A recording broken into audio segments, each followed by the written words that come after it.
Alrighty, and we are recording. Hey guys, welcome to episode 3. Yes, third one. I don't know. There's been like a lot of people who've been interested in stuff like that. Just like it was like, oh, let's just do one right now because it's fun.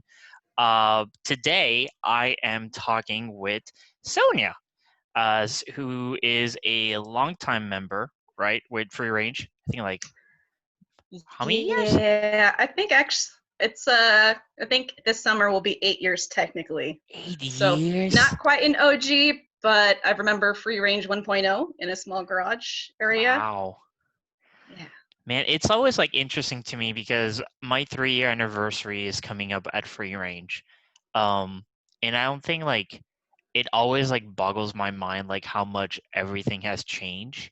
I'm now like obviously I'm not like one of the OG members or anything like that, but feeling that like wow, I feel like I'm like the sophomore or junior in high school who's been through the first couple of years and stuff like that. And I feel like people talk to me or it's easier to talk to people. I don't know. Maybe it's just a personality thing. But it's always weird. I feel like, or even the new members that come in, I'm like, hey, new kid on the block. And I'm like, what am I doing? It's just like this weird feeling that I've been having recently. Also, happy belated birthday. Thanks. You hit your numbers. I won't say because I know it's rude to ask a woman or say, and I I'm like, mean, I don't mind. I mean, I just hit 30, so like to mm-hmm. hit my third decade, I think I have some pretty good genetics. Like my mom and my dad Uh do huh. not look like their age, so that's That's great for what I'm me, about to right? say. Like I was like when you said it like, oh, I'm 30. I'm like, no, you're not. Shut the front door. Like this is like I'm like, there's no way. Like you do not like. And we for like the audience, like me and Sonia had a conversation is like because you had a something involving people who were interested for some sort of uh, school project, and you brought up the point of like age was a factor, and it's like I have to ask because even though we've been at like at Free Range for so long, some people age but they don't look like it. So I'm I like, mean, I'll take that as a compliment. So, yeah. So it's just like like I think I was like, oh wow, that's true. I'm like, hopefully, I think part of it I'm lucky enough like is genetics. My parents are good-looking people. And then I'm hopefully I could just keep it up. I don't know. It could be just like a downfall. Maybe I've already peaked. It's just gonna get worse from here. But also Asian genetics, so who knows? I But mean, you're not wrong. yeah, I don't know. But yeah. So with that said, the first question I have for you, Sonia, is how are you doing? I am doing all right. Am I supposed to just say like what my background is, or like just If you introduce want, for it's people? like yeah, that'd be great too. I am terrible at being a host. I just kind of go with just being like conversation, just like how things are going and stuff like that. But yeah, go ahead and introduce yourself. So I'm Sonia. For those of you who don't know me, I am a long time member at Free Range. I work in clinical nutrition in a small hospital. I am going back to school this fall for my master's degree in sports nutrition. So that's why I posted that thing. I am doing a human study looking for participants. So hopefully I can get enough. But I am, yeah. So I've done a lot of, I guess my background really is food and nutrition related, culinary, lots of science. Feel free to always hit me up for information about nutrition or just talk to me about food. I love food. And I power lift in the back corner nowadays. So Which that's, insane numbers to think about it and stuff too. Like I'm like, wow, that's really strong. I'm like, and I'm trying to do the equivalent of like, like if I could do that, I'm like, I don't feel like it. It hurts too much. Not even I hurt. don't, It's just like I get icky. yeah, I don't think I ever thought like maybe a year ago that I would be putting like 245s on each side of a barbell.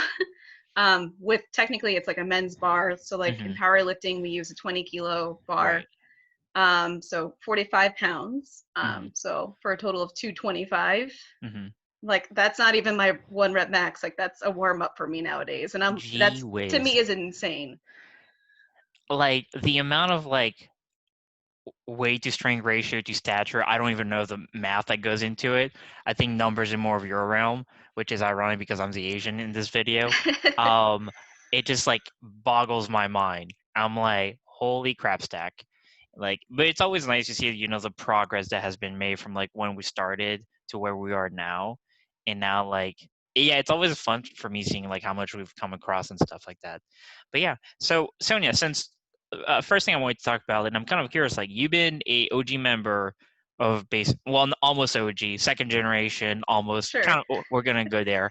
How did you find free range and stuff like that? Because 8 years goes back, like what the sport is like brand new or anything like that. Yeah. So I was in a graduate like CAP class my last semester. So my first degree is food and nutrition management, so like more food service type.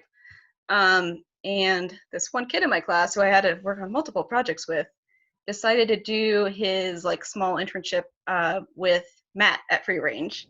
So he did a little presentation, talked about like what CrossFit is, about the movements and things like that. And he handed a card, so I kind of held on to it. And I think that summer I had graduated, so I'm like, it's time for me to get serious about being in shape or something. I'll just try it. I remember calling. I don't know if Matt remembers this, so if he is listening to this or when he watches this, so I called like I think multiple times. Nobody had answered. I think I sent an email. Then I just showed up, and I think he's like, "Oh, do you want to join the class?" And I brought like some water with me, and I had several cramps. I think everybody remembers like their first CrossFit class. This was before we had an on ramp, Uh, so you kind of yeah. jump in a little bit, and then we kind of made modifications. Mhm. Um, but I remember sitting out for some, like probably half the class because I could not stand it. I think I couldn't jump rope. I couldn't run Mhm. without stopping. I still don't really run very well, but it's okay. I can lift heavy weight. Um, but so, anyways, I just showed up and joined a class, and Mhm. I think I gave it about a month or so, like a few times for it to really stick. And it's like the only thing that's really stuck for me. And so I feel like some of my friends still at the gym kind of give me bad rep, like, oh, you're bashing on CrossFit. I'm like, no, I still like the community. I still like being around friends. Maybe I just wanted to transition to something else. But yeah, Mhm.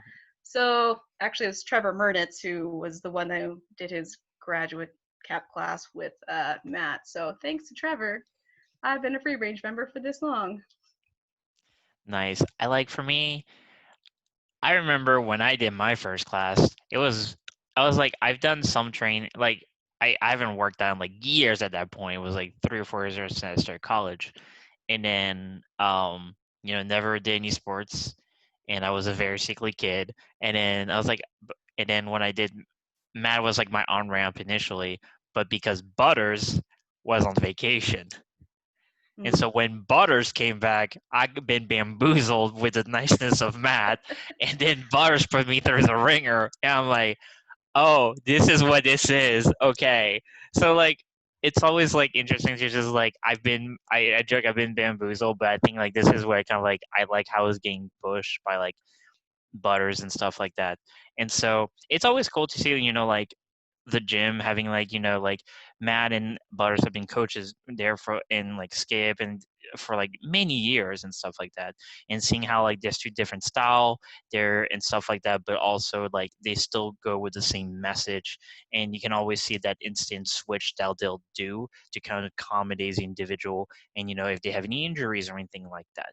And so that was like for me, that was always cool. Like I never felt like, oh, I'm sitting on the sideline today. It was always like, nah, and I'm still gonna be putting work in somehow or some way. So yeah, but yeah, so yeah, so like, so okay, so Sonia, you have a like you food has come up like a lot in the last probably like 10 minutes since we recorded this. Why is food so important to you in like all aspect of things? I think it's multiple things. So, like, a lot of people gravitate towards food, like for comfort, holidays, family traditions, culturally. Like, we all kind of have our thing with food. Um, I started out with a culinary degree, like an associate's degree, because I wanted to learn a little bit more. I loved cooking, I love baking. I got into that, finished that, and then kind of like transitioned to more of a science degree or like food service type. So it wasn't really till later that I found out that I was more sciencey than like actually like food service stuff. Um, but I just love the impact that food can have on everything. It's food is energy. You know, food makes us feel better. Uh, I mean, really, like we have a lot of memories that could be attached to certain foods. Like if you have a traditional dish that your mom makes, like you go somewhere else to try it, you're like, oh, it's just like mom made or something. It's so close. You know, I'm the same way with Mexican food. I grew up in a very traditional Mexican household. Um, made lots of rice and beans, taquitos, enchiladas, tamales for Christmas. You know, that was our thing. Hmm. But I really love the impact that food has, like in so many different ways for a person. Hmm. For sure. Like for me, I food is good. I love food. I love eating, but I think as I'm getting older, I'm being a little bit more cautious of what I eat now. And by the way, like I'm only 27, but I'm already from like where I started to now, like seeing how much food has impacted me. And like trying to eat cleaner and cleaning it up. I'm like, wow, this is the best I've ever felt. I'm like, why was this happening? But no, food is delicious. I love eating. This is a problem. Like I love eating too. It's like I'm also associating food for me personally, like with stress eating sometimes. So it has been a little bit stressful, like in this, especially 2020 year, that of like stress has just gone rampant, and I've definitely had a couple of days when I've had too many chocolate chip cookies. And do I regret it? Kind of. Chocolate chip cookies are my kryptonite. So anyone who knows, give me chocolate chip cookies. But that's beside the point. Also, probably should be telling this as a nutritionist or like food scientist. It's like cookies are bad for you, but it's So good for the what you're soul. doing right now is called what we call like a food fashion. Like just because I'm a Hmm. nutrition professional, you just have to you feel like you need to like unload all this behavior, like Hmm. this bad behaviors that you have onto me, which are Hmm. totally fine. You know, they're totally like reasonable. Like Humans. at this time, you're human. Like I've talked to other members of the gym too. Like I like to take a very mindful or intuitive Hmm. eating approach where I don't like to label food as good or bad. Hmm. Um, and once we kind of like stigmatize food, it can get very dangerous. So like, oh, you know, I had that chocolate cake. Oh man, oh, I'm just gonna die. I'm gonna get diabetes. Like, you know, what? Why did you have the cake in the first place? Like, because you wanted it? That's okay. That's fine. Like, just move on. Hmm. So, you know, don't have any sort of emotions attached to that foods, like whether it's good or bad. Like, I worked out, so I earned this, Hmm. or I'm having a rough day, so I'm gonna have this chocolate cake and it's gonna make me feel better. Like that's it's not the right approach. But I like to just tell people, you know, like that's okay, that's fine. You're Hmm. human. You make mistakes. That's fine. Move on. What is your food vice? Like, what is a food that but you know, like think because like you've been in this environment of food and you know like the values of food and how it affects like everything like physically, even emotionally, and like in our bodies. What is the one food that's like, I wish I could kick the habit, but I can't, or maybe you have and stuff like that. Do you have a food that like you go back to, like it's like a bad girlfriend or and stuff like that? Like, yeah. I don't really have any vices, to be honest. Like I love tacos. I love donuts. I'm not ashamed of it, really. I'm so jealous. I think the one vice that I have this year, and I've had it for years, I'm really working on getting better at it. And I actually use like the methodology from like, CrossFit or, just scaling the workouts was in college I had like this I have this terrible addiction to like caffeine, to like energy drinks and stuff like that. I like that acid battery taste to it. It's terrible. And I'm like, I found like different alternatives to like scale down, less caffeine amounts, better ingredients, if that's even such a thing. And now, like right now in this whole thing, I'm really trying to just like take it down with like some coffee and just try to go with that and just like try to clean it up and try to kick it. But man, it tastes so good. I mean, I'm right there with you. I like coffee. I like caffeine. Um, But I think what's important is like trying not to Hmm. make a hierarchy of things. So just because it's like organic or just because it's Hmm. fair trade, you know, some of those things are just marketing stuff. Like doesn't mean that they're more nutritious for you. Um, but really, it kind of just depends. Like taking a step back and making a better relationship with food Hmm. is what I really believe in. Is like I said, like the chocolate cake. Like you had it because you wanted it, and that's okay. Or you know, it's your birthday. Like I'm not going to tell you to not to have some cake or whatever you Cake like. is good. Chocolate ganache, just FY. But anyways, yeah, no, like I think that's a very good point. I think a lot of people, and I've been guilty of this in the past for sure, of like I had a weird relationship with food as kind of like the stress reliever or things that's of that sort. And I agree that it's probably not the best approach to it. I think also there's a lot of like, like coming from a media background where like marketing, like especially like with women, like how much they put like you need to have this perfect body and whatnot. And I think it's like, like how much food sometimes can like be demonizing English to like, the perception of like a woman's body needs to be and whatnot is not healthy by any ways. So like I personally like I don't agree like with that kind of stuff just because it's like like it for me, like as for me, like healthy is healthy, and but there's so much different levels of healthy and what is healthy, and I find out, there's not just a physical, there's the emotional, the health, like mental kind of stuff. So I think like food is just an integral. Man, I'm really good with words today. Integral part of like in general, and stuff like that. But yeah, so for me, like, what is like for asking you because you've been in like food is like such an important factor. It's like your favorite from my guess for what you kind of talk is like you said like you love like the food because how much it affects the body. Has there ever been a time where like there was a time like you were iffy with food or like like you're like this food is not that great, I don't know, like a negative thing about it? Um, Trying to think. So I think like at one point I thought maybe like I was lactose intolerant or I had some like GI issues, so like I avoided a certain food.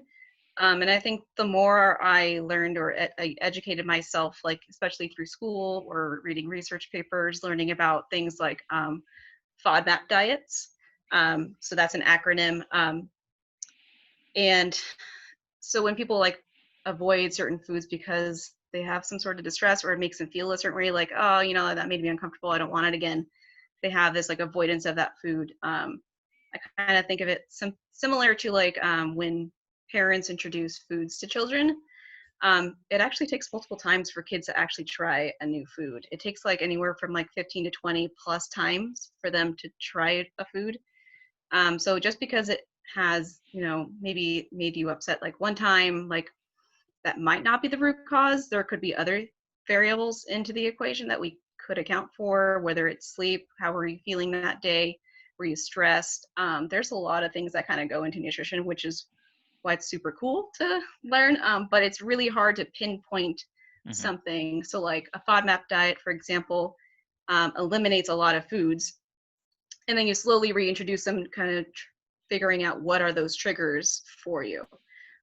Food sensitivity tests or intolerances, skin allergies, things like that, they're not reputable. They can have false positives or false negatives results. So, you know, they're out there and they're marketing them, but really, like, what? I mean, you're spending some money, I Hmm. guess. That's right. I mean, like I said, I think like food is again like I think now more than ever, and because of like how in the last probably 10 years of how many shows have been related to food, going back to OG entering Bourdain, like introducing food of different cultures, I think Hmm. food has become more and more of a spotlight in the world. And I mean, if you think about it, like in high school, I never heard of any like fad diets or, like a way of eating and whatnot. Just food was like, this is what is in the cafeteria, this is what you eat, or whatever background you're from, this is kind of what you eat thing. So it is very cool to see like how much like we've learned about food and how it is evolving and how it's affecting like every part of it, especially like coming from like just basic living to performance training and whatnot. So I think it's really cool to see like how things are like that, and it's super cool to have like someone's space also because learning about one of the reason I kind of want to start this podcast also was to like quote unquote interview people that would have a very wide background that you might not see or you're not used to, and ask them about their little bit inside of kind of things. For me, like interviewing you was like food, how does it work kind of thing, like what is it, like why are things like What is nothing, food? what is food, like what is like in, let's just say in the last year, has the, or even just in general, what is like one nugget of thing that you learned about food that kind of like blew your mind, you're like holy moly kind of thing that's like I don't think anything has been like that existential, like, but I mean, I do see diet trends here and there. I've noticed that there is a strong correlation, I should say, no, with a with fancy Netflix, accent. yeah, no, with Netflix documentaries or other things that come out like on videos, social media. I've noticed the huge power that social media has, especially influencers who, promote detox teas or certain diets, pills. We can talk about like the magic pill. Like it's not like a one size fits all kind of approach, The which magic pill.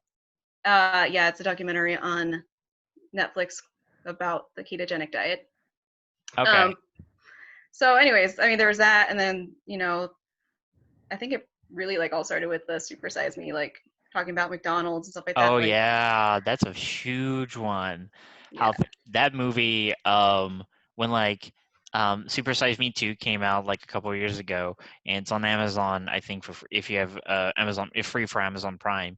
And the amount of like how that singular movie of Super Size Me 1 changed the whole marketing of McDonald's was insane when it was highlighted in Super Size Me 2. Also spoilers, but too late. Yeah, no, it's just like it's insane. I like, so do you, from like your standing, do you see that like have you noticed trends of like if a certain show or certain things of like media that really pops up, it kind of, you see a lot more people like now taking on that trends during the time? Does that have like a direct correlation? with the pandemic, like in nutrition or diet, or I mean, you know what? That's actually a cool question. Well, my question was that like we kind of mentioned, how like some shows like would show, or like influencers will mention teas. Do you see that because of the amount of outreach that influencers or people that have a huge social following? Do you see that the trends are being directly reflected by the consumers? Like you see a lot more of like teas and stuff like that. Like it like directly correlates to it, like with the timing. um, I don't really know how to answer that one, but I feel like our social media feeds kind of cater to the individual. Like, how we always make that joke, like, oh, my phone is listening, and the next day I had ads for this one product or something.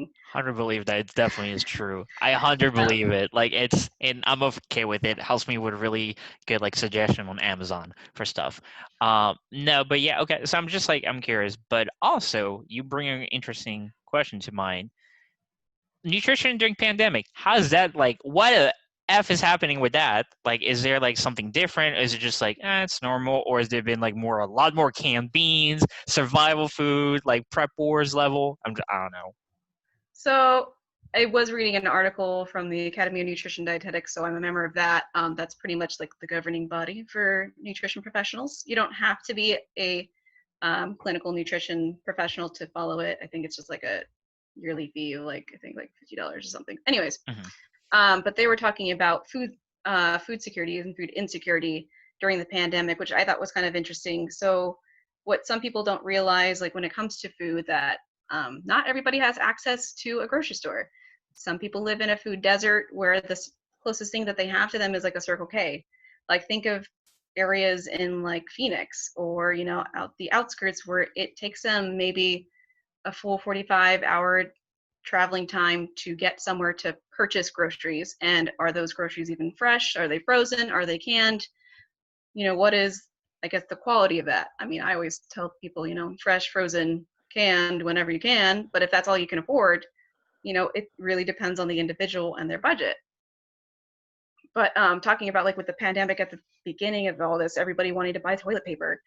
I don't know why toilet paper was like such a huge priority, but like all the canned goods, because they really thought that we were going to bunker down and, be scarce of materials. And I mean, I remember going to the grocery store, I think one day after work to get a few items, and the canned goods were just like all gone. I could not believe uh, how people, I just imagine, like, I think there's, have you ever watched The Good Place? Yes. I think there's that part where where she's just going through the grocery store and just kind of like waving down like all the food into her, or like the alcohol bottles into her grocery cart. Like that's what I kind of imagine people were doing, like with the canned goods, just like scooping them all up in their cart. Probably didn't happen like that, but that's what I imagine, like in a cartoon way in my head. Um, but it's just kind of interesting to see that like people really gravitated towards food. Again, like I said, like it could be a comfort thing. We didn't know how long, if we were going to be quarantined for in our houses. For those essential employees, like we had difficult time even finding those groceries. um, my hospital that I work at a small medium sized hospital, and we actually opened up like a little kind of like our cafe to provide other items like pasta, rice, beans, bread, milk, eggs, things that were hard to find during quarantine, at a certain rate for our employees. Like we were just reselling them at the um, buying point that we had them at. So we didn't really gain any because we couldn't. We're a nonprofit.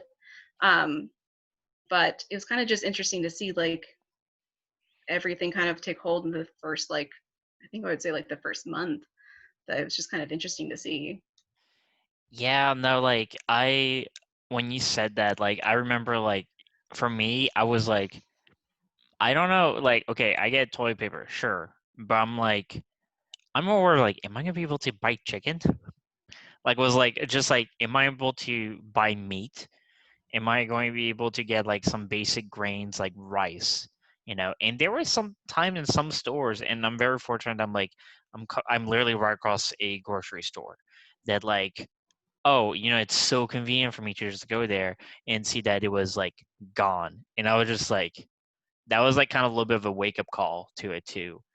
And there was, I think, like another time that I went in that I saw there was kind of like a little bit of like elderly gentleman, and the speed that he went to the can aisle and the way that he just kind of like grabbed like a ninja was, it was kind of like, I'm like, why is he doing that? And then like perspective of everything, I'm like, oh no, that I get it. Or even, like at the earlier times of this pandemic where we were limited to items per household to purchase. Like you couldn't buy certain amounts of like eggs or milk. I saw fights broke out on my grocery store that I went to, where there was like just like fighting between employees and like customers, like, you can't buy this many, there are other people. And that was insane to me. And sure, that's like an extreme example, but it's been happening for, especially during this first pandemic times and things of that sort. So it's just kind of like, it's been very much of like of a, like, it was like, whoa, kind of thing.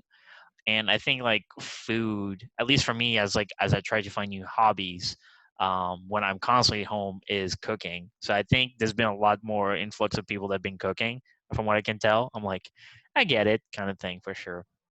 But yeah, no, it's been kind of insane just thinking back. Things are slowing down, but here in Arizona, I would just been deemed some of the worst cases of COVID. So we're now like spiking up. I'm like, guys, I get it, but I don't know. It's a weird time for sure. What So during this time, Sonia, like of everything, what is something that you've learned about yourself so far that you didn't like, that was like brand new, like you're like, oh,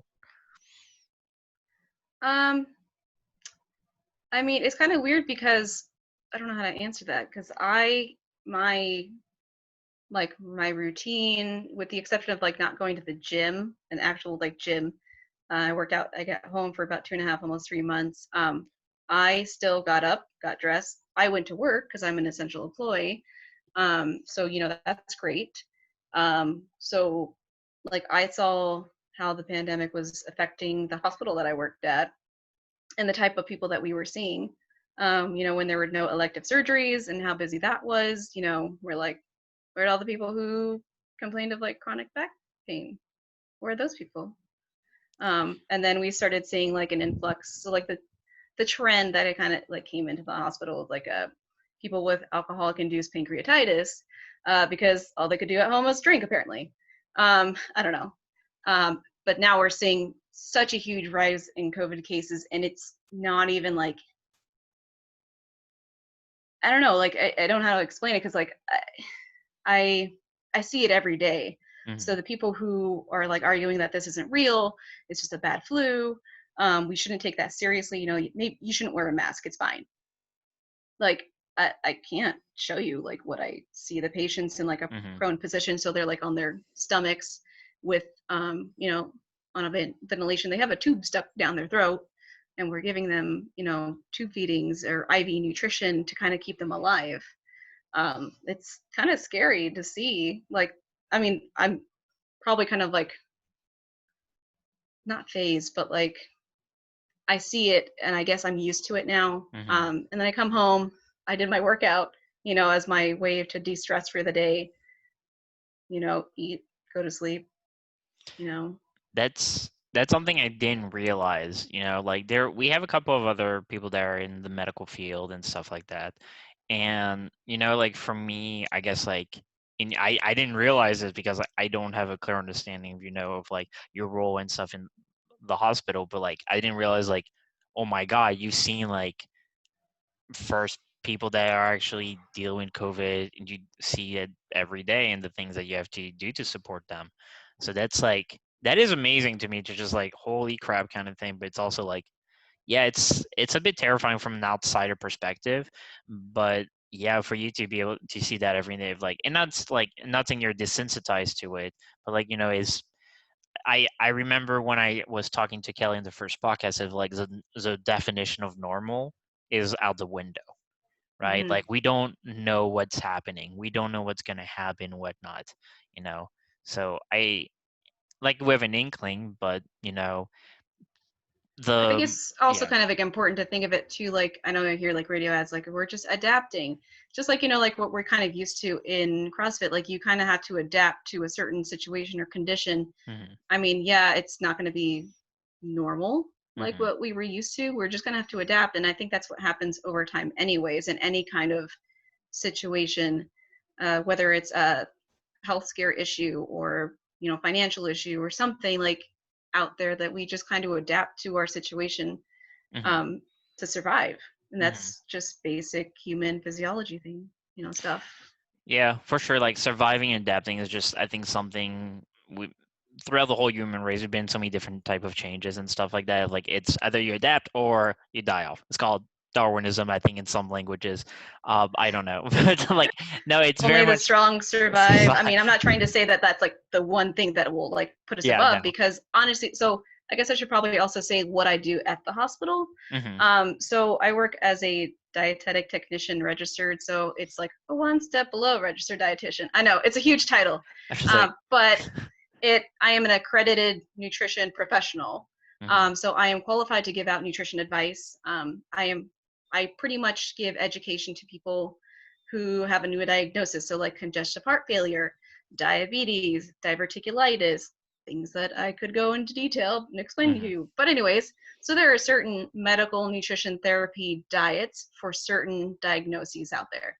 Hmm. Um, and so what I'm experiencing now is that I've not had like one, but three people this week where I had to give diabetes education for who are COVID positive. And as you're well aware of like some of the statistics that they say have an underlying, diagnosis or health issue, are more likely to be, to contract Hmm. COVID-19. Yeah. So these three people did not know that they had diabetes until this week when they were feeling ill, shortness of breath. They're like, oh, I don't know, maybe I should go to the hospital or something.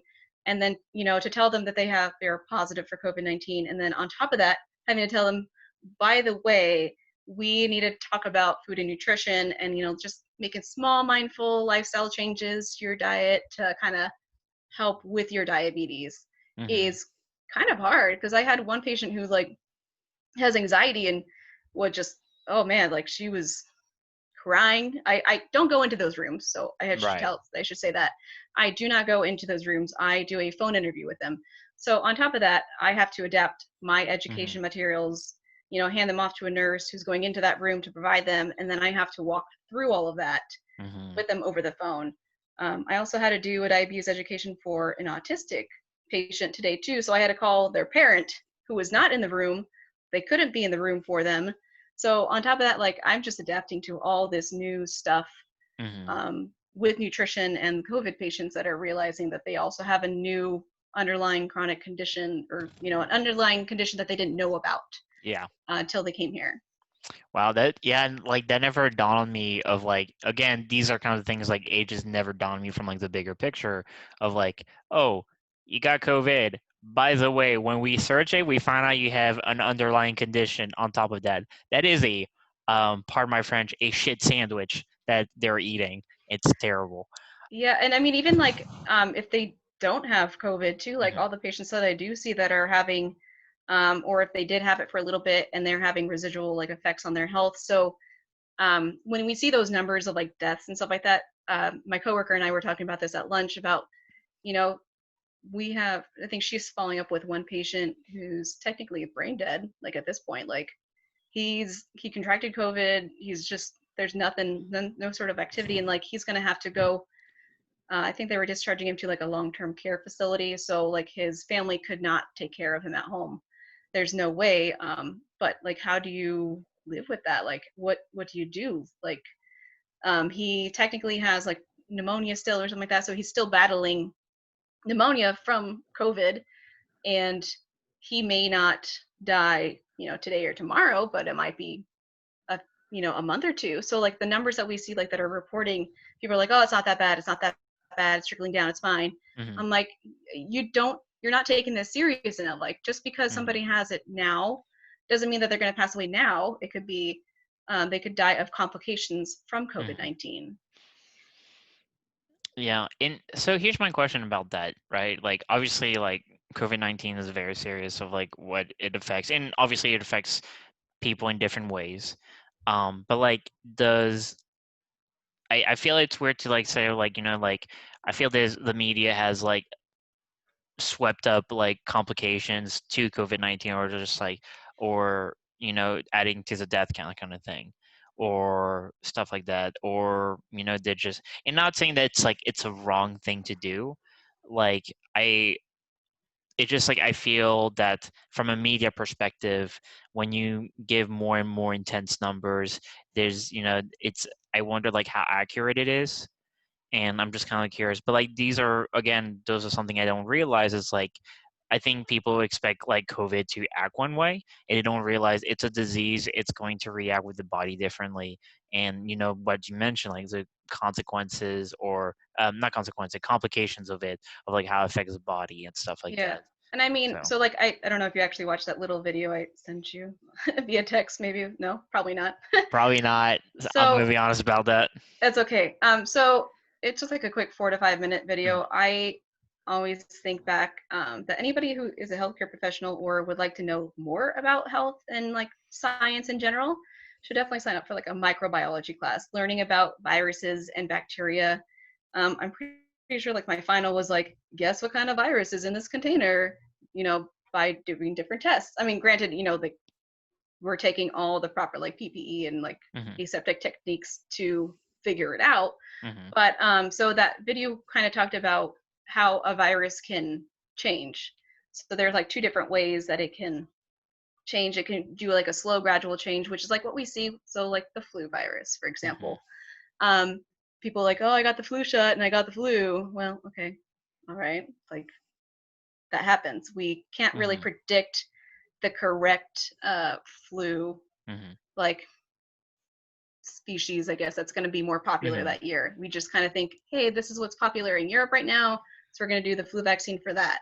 Mhm. And it's dead, so when you get it, your body builds an immunity to it. Right. But what happens with certain viruses that, like, especially these new ones that we don't really know how to like treat, we don't fully understand how to, I guess, like medically treat. Like, yeah, there are survivors and everything, but like everything, we're healthcare professionals are also just kind of like scrambling, trying to figure things out, maybe, keeping this person alive, making sure that they're breathing right, adequate nutrition, and also at this, on top of it, trying to keep their families or, family members or next of kin informed of what's happening because they can't physically be in the hospital with them, where we don't have any visitors allowed.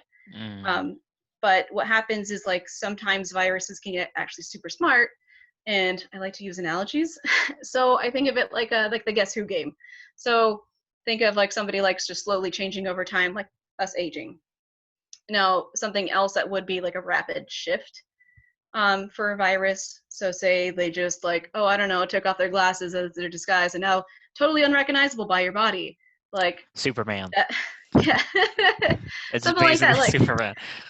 yeah, like your body's like, oh, it looks familiar, not quite. I don't remember it, Mm. but okay, you're allowed in, kind of thing.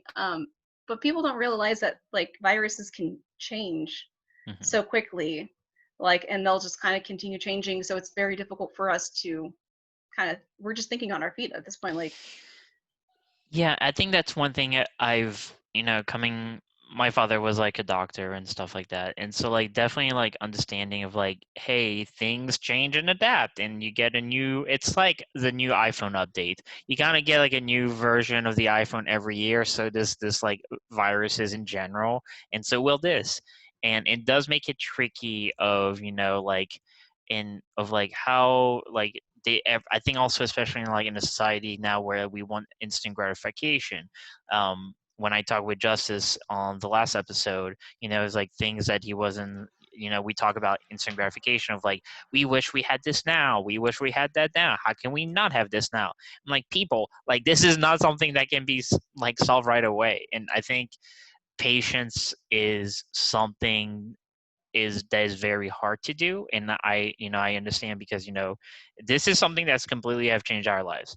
In the 27 years I've been alive, I've never had something that affected something so global and change. The only thing I could think of was 9/11 and stuff like that, and that even though that did affect us and some of other countries that were involved, this was like an instant change to the world. And that's like it's breaking routines and whatnot. It's completely different. It's amazing, terrifying at the same time, just to see like, wow, this is kind of like a video game. This is happening right now. yeah. And actually, you said something interesting earlier that I kind of want to touch about because you Hmm. said like your background is media. Hmm. And I have actually kind of been thinking about this personally, like as of lately with, and I'm trying not to get political because that's also like another huge thing that people argue about, is that, we have somebody who really enforces like that there's fake news. So, us as Americans are also kind of divided on who to actually listen to. When people say like, certain statistics or, media coverage on this disease or anything really, like they're like, well, it's fake news. I mean, I can speak from like a nutrition standpoint that anytime that the media says something about like, oh, red wine is great for you, listen to our story at like, 10:15 or something like that. Well, what they don't understand is like from a science like research background, like you have to look at that actual document and what are the limitations to that diet, Hmm. like literally break it down and why doesn't it work, Hmm. because a lot of nutrition stuff is actually based on um, animals, so you can't Hmm. really replicate them in humans. And that red wine study is actually like resveratrol was done on mice, so we can't really replicate that on humans to Yeah. really know. But there's too many variables to kind of pinpoint, does it work, does it not work. Hmm. So like I think the media also, like I'm trying, not trying to put blame on the media, but I think like there's also a huge debacle there in itself. As no, I as a guy who came from media, I've man, I media in I never thought I would like expected this has like changed so much, and there is the fake news thing is an easy tag to say, but it's just misinformation. Because again, I feel it goes back to the initial point of instant gratification, and that initial gratification is that knee jerk, which brings in a lot of like visual traffic, and that traffic is how people get paid and money and stuff like that, even though it's wildly inaccurate. And it's very frustrating to see something like that because, like, as a consumer, I've seen a lot of people take the going with the route of like, I'm just not going to watch the news for the next 2 weeks and just checking every couple of weeks because it's like, I don't know what's true, I don't know what is true, what has been established, how do I handle things. And it is sad to see, especially in these times, that the media is going again with this like knee-jerk reaction of like saying things they're not sure is true, because misinformation, especially in these times, could very much be deadly. And a perfect example that like came up was like during the initial pandemic. This was like, it was like hygiene and clean, and people were consuming bleach. And this is like, yeah, this is how I got it boggles my mind that like, wow, somebody like consumed bleach, didn't realize like, oh, it'll kill this virus. Sure, it will kill you too, and that's what happened. But like, that's in a very exaggerate, like not even exaggerate because it actually happened, but it is like an example of like misinformation and how deadly it can be. Especially again, like I really want people to understand, like, as we've talked, like this is something that's going to organically change, that we have to just roll with the punches and do the best that we can. And, like we can, like, and that this viruses could change and stuff like that, you know, I think like even like yeah. what you're saying, like with hygiene, like people, it boggles my mind that Hmm. people were not washing their hands. I mean, Yeah, like my that's gross. sister's, my sister is a nurse. Which, by the way, like I have a new niece, and I haven't even been able to see her. She's like 3 weeks old. Aw. She's in the NICU, so like I can't travel to go see Mhm. her because I'm still kind of like in contact of all this every day. But she was saying like when this pandemic started and she was working, like they gave them like little hand sandy wipes, like or reminded their patients to wash your hands before you eat your dinner.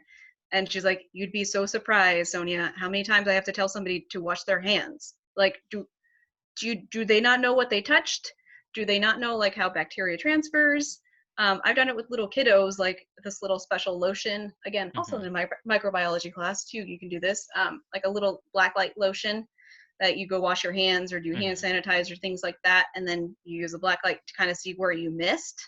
It's like Mhm. you'd be surprised, and then all the surfaces that you touched with that hand, like how it goes. I think even like Mythbusters has done something similar with the Mhm. whole sneezing thing, Mhm. like in their little party Mhm.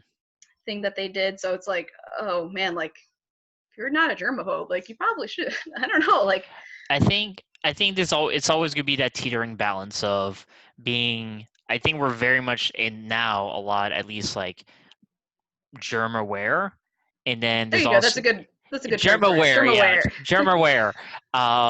Branding. I need to do that. But like, like we're definitely more like conscious of like things of that nature now, and I think also it just like, again, like, like, but there's also that teetering line where it can be taken to extremes, and it could be detrimental too. And it's not, and I don't want to bash people if they want to go to that extreme. Everyone lives their life. I'm not here to judge or whatnot. It just, there is a balance to like, to everything, where, like, people have become super agoraphobic regarding this. They've gone down to the level of bubble boy, where they literally Yeah. put themselves in bubbles. And I'm like, and that's fine. Like I said, I'm not judging, but like, it is also like detrimenting other parts of your life when you do so. It could affect like your mental health if you're being like super kind of like, and this is just a wild guess in the dark of how things could Yeah. affect things. But I mean, But like, yeah. even to talk about like bacteria, like, we're actually more like bacteria than anything, to be honest. Hmm. Like, we have a huge gut microbiome Hmm. that we're just like now learning a lot more about. But we have good bacteria and bad bacteria. So when we have an overgrowth of bad bacteria, that kind of overtakes the good bacteria, especially like in our gut. Like, it's called C. diff. There is it's in our guts. It lives Hmm. there, but it's kind of kept to a safe level that like it's not going to take over. Hmm. Usually it's kind of more of a diarrheal situation. So by the way, Right. I should also probably say, like if I talk about poop, I'm sorry, but if that's TMI, kind of, nutrition also plays a huge part of the bowel Well, system. So yeah, that's where things goes out of. You eat yeah, in one end, it has to go somewhere end. Hopefully your rear end. But yeah. yeah. But I mean, like, so when we have like an overgrowth of bad bacteria in our system, like C. diff, for example, if it has an overgrowth of that over the other like bacterial armies that we have, it's going to cause some issues. Hmm. But same thing, like even with our hands, our skin, our mucous membranes, those are all forms of our body kind of protecting ourselves from invaders. Hmm. That's why we are constantly, like shedding tears or shedding skin, or snotty nose. It's something like our body's getting rid of something. Hmm. That's not Um, good for your body. yeah, so there's a reason that like we all do, have these basic physiological, Hmm. features. That's what they're there for. Yeah, your body's trying to keep you alive. People realize that. Unless you have some weird disease, then that's a whole different story. But yeah, like what? Actually, I had this random thought, and it kind of like of all places came from me playing Borderlands 3. So let me explain. So Okay. I've only played like the first one for a little bit, but I can follow since I do play games in my free so time. beside everyone else on this planet playing Animal Crossing, I decided to play Borderlands 3. But on a more light note, I think one thing that it blew my mind, but I thought it was super cool was so Borderlands 3 came out last year in November. And there's a mini game in Borderlands 3 where you can literally kind of like, just play this mini game that does kind of like block but it's related to, block proteins and chains. And when players are doing that, they're actually providing data and to actual research so they can actually come up with more like solutions of like relating to that stuff. And so it just kind of like, and it kind of blew my mind because it's like with this whole pandemic thing coming up, I'm like, if we could just only turn to gaming to come with a solution of it. I'm just saying it's like the perfect timing. Everyone's indoors, just come up with a nifty way to play in a game to like do like data research and whatnot, and shit would get done. Like I'm telling you, like shit would get done. We would already had a vaccine for everything. I'm being hyperbole, but it is kind of cool to see that something like that has happened and is happening more.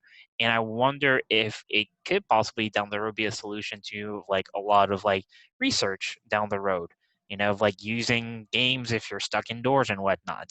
So, I know I have seen like some things like in the health field for like children with ADD and video games and like helping them focus. I think there's also one like right now with I don't know why this keeps popping up on my ads about like maybe because I was looking for like toothbrushes or something.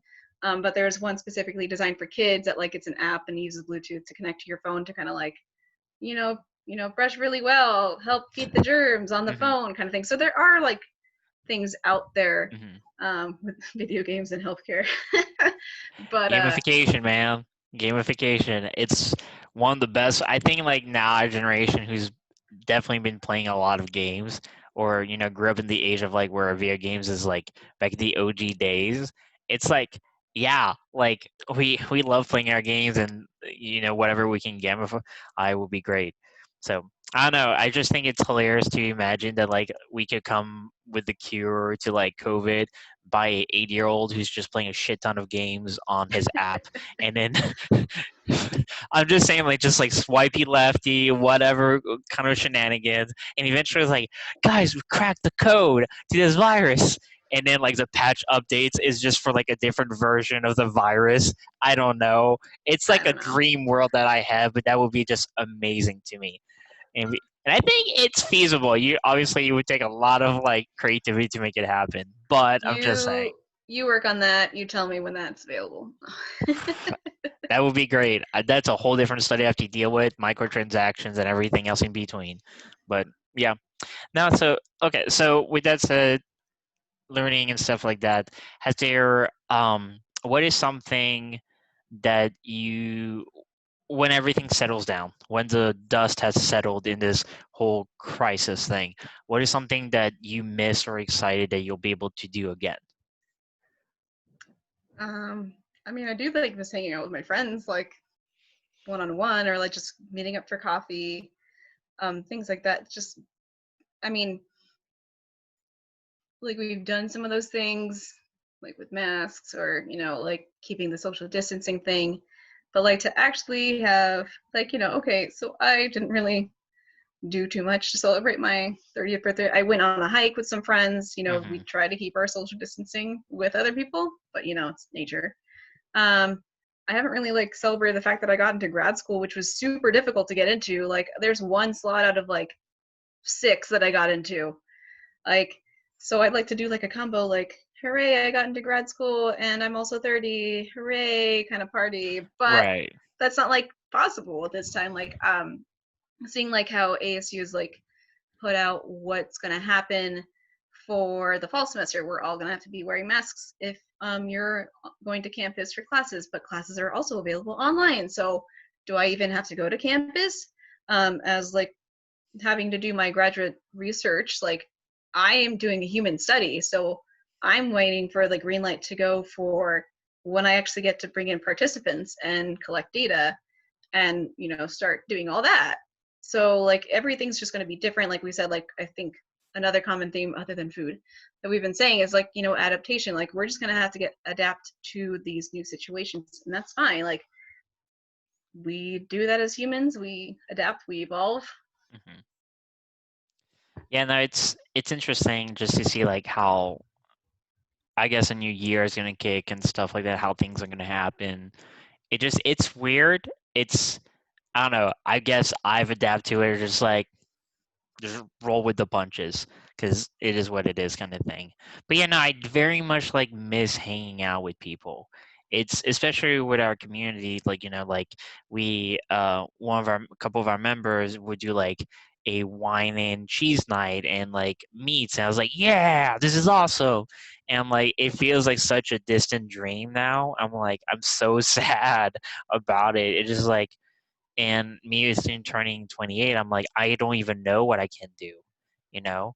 Like like how many people, like I can't invite people, or I mean I can, but like, how many of them are going to feel comfortable to be with more people in a location, things of that sort, or like what is it that I can do, within the confound of my home, kind of thing. Like I just have an idea. By the way, people, I'm thinking of throwing a in-house Korean barbecue. So if anyone's interested on this episode, which is June 20th right now, just FYI, there you go. Yes, I shamelessly plugged my birthday party plans. That's who I am. But no, like it is very much a thing that like kind of grandma was like, it's like, what can I do? You know, I have friends who are here, I would love to have them, and they say like, I don't know if I feel comfortable. I'm like, I totally get it, kind of thing. So, Yeah, I mean, like, I have a we threw a virtual baby shower for my sister. So the week that we actually planned it, like, she actually went into like an emergency C-section like that Friday afternoon. We're like, well, are we still doing this or not, kind of thing. But we mhm. also had to like adapt to like this. We planned it earlier on, thinking she would deliver. Actually, today would have been her Her due date. well, not due date. Like, she was actually having a scheduled C-section like Okay, day, but she was born earlier. But anyway, that's okay. That's fine. Because babies have their own schedule, as we know.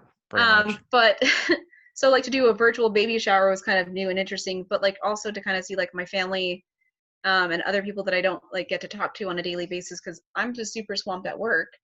Like I go to work, I work out, I eat, sleep, repeat, like Monday through Hmm. Friday almost.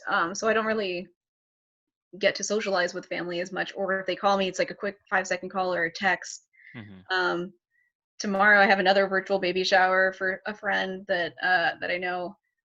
So I think it's just kind of weird that we're like we're still trying to socialize, we're just trying to find new ways. To I think socialize. Yeah, I think I remember doing like a virtual happy hour I'm with some just telling you, friends. man, the thing I realized, like, there's gonna be so many babies that are gonna be made during this time. There's just gonna be a lot. Like, we're in house all day. What are we doing, honey? Just like, just gonna go that deep end. That's just what's gonna be. There's gonna be a lot of baby showers coming up around this time next year, or a little bit earlier. Yeah, that's my thinking. Is it adult thinking? Yes, but I also think it's hilarious, and it's very much so. I guarantee you, there's gonna be an article about that. There's gonna be like, and we're gonna just call them COVID babies, which is gonna be a Well, terrible name for. But I mean, you say that, but like there really is. So like I always joked in the hospital that I worked at, when I was just delivering meal trays before I worked in clinical nutrition, every year that the new 50 Shades of Grey movie came out, I swear, 8 to 9 months later, we had a huge influx of babies. I'm just saying. I can't wait. I can't wait. Just to, like, so this happened in March. So I'm thinking like probably around like Christmas time, right? It's about to be around December, January. So it'd be like, oh, New Year babies. I'm like, yeah, we know what happened. That's what happened. I just, oh man. But yeah, no, just like, so like talking about, like habits and everything like that. What is like one habit well, I guess before that, actually, have you tried anything new while during this whole pandemic thing? Like, if you've been, I know you're swamped at work, but like, is there anything that you've done at home to try out or things like that, just to keep things not the same all the time, and also keeps the doom and gloom away? So I have played more video games, and then so I do have like a Switch. So I've actually played more with friends Lucky. online. So you laugh, but anyways, I think like last night I was playing with Mercedes and Dustin on the Switch. We were playing Mario Kart, which is kind of cool that like certain games, that we could still talk and play, with each other. I have Hmm. a friend. We were also playing Castle Crashers on Xbox because that was a sale a while back. So like for $5, like I could play with my best friend who lives all the way in Levine, Hmm. which I don't get to see her that often either because she lives way out there. But we still got to socialize. I just like pop in my earbuds or the headphones and like we just have a normal conversation while like we're playing video games. Hmm. It's almost like we're sitting on the couch next to each other, almost, but not Hmm. quite. Again, it's just a new thing that we could do. So that's one thing I've been doing. Another thing I've actually started kind of trying to think and mentally prepare myself. So like even like with mental health and I've tried journaling a lot, Hmm. just telling like today I feel angry and this is why or something. I've done that a bit. I've also been I've started doing a nutrition certification. I don't know. I like to overload myself sometimes. I'm a very like high functioning anxious person, so I like to be busy. Right. I really shouldn't, but so I'm halfway through this certification, which also provides me continuing education credits for my credentials. So that's great. Um, so I'm hoping like once I transition into grad school that I could just do like one-on-one nutrition coaching with some Mm. folks. So be on the lookout. Hopefully, like in the next month when I finish that, like I do want to look for a few subjects like maybe somebody who wants to do math, somebody who wants to do a cut. I know you're already raising your hand. I was like, math. I'm like, oh, there's math involved. No, no, Oh, no, no, no, not math, mass. Like people who oh. want to gain weight. I was like, I already do that naturally, so there we go. Oh, well, there's some people that are like just naturally lean and Yeah, these people, darn you. No, like it's that I mean that's cool. Like, and so like with everything going on, things that you overload. One thing, why Nintendo Switch? Why are you like didn't have enough? I was literally about to get one before the whole pandemic, and it just went dry within 2 weeks. I'm like, what do you mean it's $600? What do you mean? I was just like, I lost like this is shenanigans.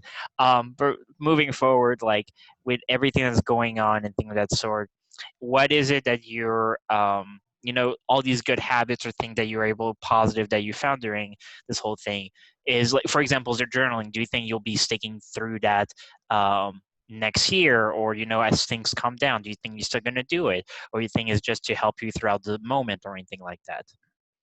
I think I kind of want to stick through it. I'm trying to build new healthy habits, especially for like my mental well-being, to be honest. Like I said, like the friends who do know me very well, I just like I said, like I overload myself, and they're just like telling me, Sonia, calm down, like one thing at a time, just do one thing at a time. And I'm like, I get it, but like I'm a like overload. Like, what do I do first? Like I also like to create habits. I'd like to be very organized. I create like to-do lists, so this was on my to-do list today.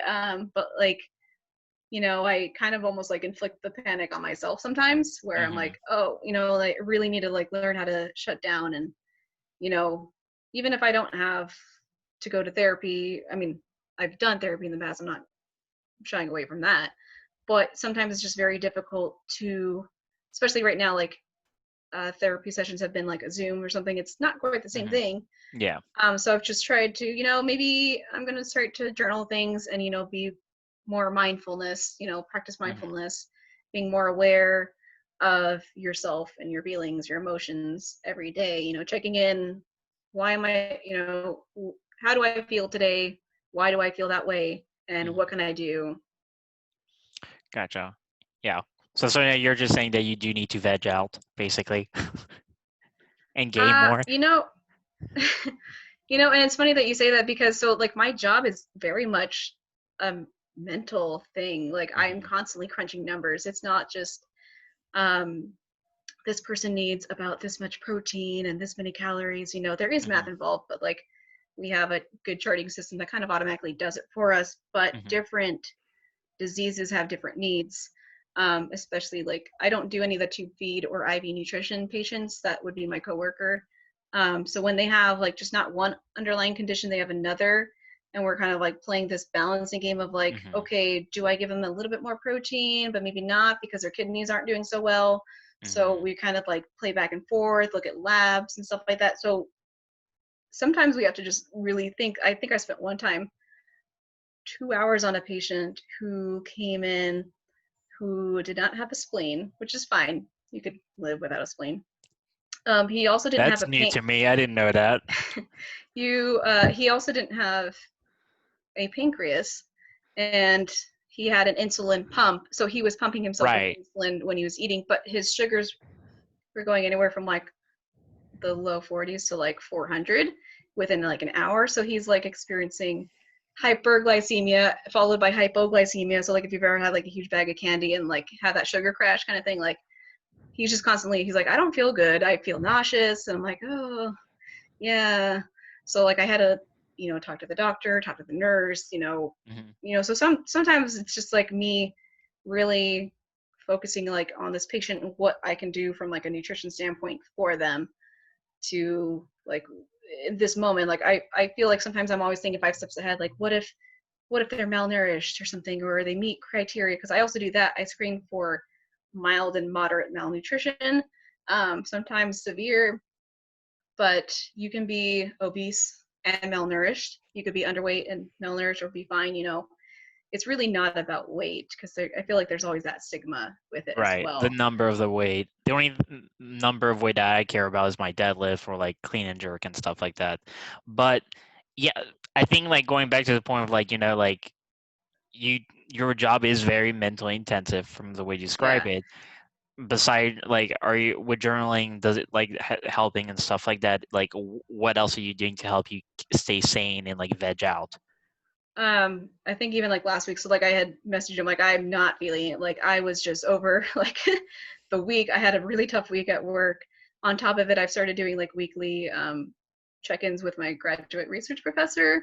So on Hmm. top of that, I have to go like from work mode to school mode, and trying to like transition to that. Hmm. I've noticed that I'm just very, again, like I'm almost on that verge of like overloading. That I'm like, you know what, I just need to veg out.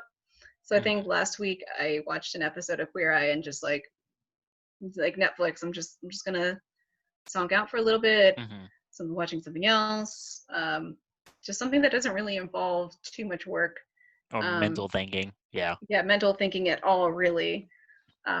Which some people really like watching TV and they get really into it, but I think it's just like a way for me to kind of like escape Hmm. what's really happening and give Yeah, myself a for brain sure. break, so to speak, is what I like to call them. Like, especially with I was in school, I always come like, okay, I'm gonna give myself a brain break, watch an hour of television, and then move on. Yeah, I think it's good to like hear that just because like one thing I've kind of like, and I've mentioned this before, like I think this is my version of therapy. I've literally like there was like a time I'm like I am going insane because I'm barely talking to anyone of like within my friend circle and stuff like that. So this is my version of therapy and being selfish. And I'm very open about it. I've like no, I'm like yeah, well, it is what it is. But also it's also just to check in with people. Like the community at Free Range has like helped me a lot with just like overall like my development as a human being, and to giving back in the way of like doing this podcast, like, hey, how are you doing? You okay? Like, what's up? Kind of thing.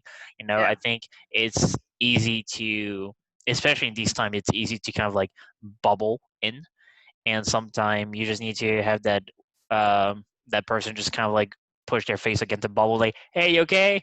And it's like, I was like, yeah, I'm good. It's like, all right, cool. Just kind of check in and stuff like that, because yeah, this is a time where both in a weird way, like living on the extreme of like we're also the most connected we've ever been due to technology, but also the most isolated we've ever been due to the pandemic. And it's a weird space, all just in general.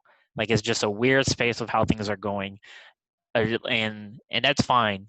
It's like I said, we're adapting to it. But yeah, so I think like just checking in with people is like, I think it's always good. And I think it's a trend I've noticed a lot more people doing too. So just checking on people like you haven't talked to in like forever and whatnot. And I think it's also pushing like relationships of like, of like, how you doing, buddy? Or like, like and things of that sort kind of thing. Like, so, like I said, because I feel like before this whole thing, we could easily pass life by, where we can like, we're such in our own space and stuff like that. We don't take the time to just take a break and do a check in with ourselves to see where we're at and our goals. And Hmm. so I think this has kind of like has been like a giant like pause button. So Yeah. I think yeah. even like when I was listening to like your and Kelly's, like it's like she was saying, like it's kind of like, did we really need to go to the movies all that time? Like, do we need to, certain things like that, like were they really important? Like now we're going outside, we're Hmm. spending time with family, things that we kind of forgot. Like even like with again food related, like I personally didn't really grow up like doing like meals as a family, like with my siblings and stuff like that. I did that, but like only like for holidays. So like we tried to like at work, me and my coworker are always sitting down for lunch. We make it a point to put our phones away. We have a good conversation, and we really focus. We chew our food well. We that's Don't important choke. too. Don't choke. Chew your food Digestion, well. poop, bowel Yeah, movements, all that good stuff. but like really taking it, just the time again, like going full circle to the food thing. It's like um, taking the time to just really enjoy your food or really enjoy the people that you're surrounded with, or Hmm. maybe not. I don't know. Some people are also going through that too. Hmm. But just really being mindful and enjoying, like you said, like the time that we have with them, Hmm. because you don't know what's going to happen to them. There are some people out there who are having other health issues, and what are those people, like the people who have heart attacks, like if they don't show up to the hospital because they're afraid to contract COVID, um, like are they passing away at home? Like are we checking up on them too? Yeah, that's a heavy question that you just brought up. Heavy. Yeah. No, but yeah, no, I think it's a thing of like, I think for younger people, it's easy to think like, oh, we are indestructible kind of thing. And that's the thing I've noticed a lot with like age and stuff like that. Like I'm 27, my mom is 65. And by the way, for the audience, like my mom just like had shingles like a month and a half, like a little over a month ago, and I was scared. Shit, I was very scared because like she's elderly and stuff like that. That's when like truth I was like, oh my god, kind of thing.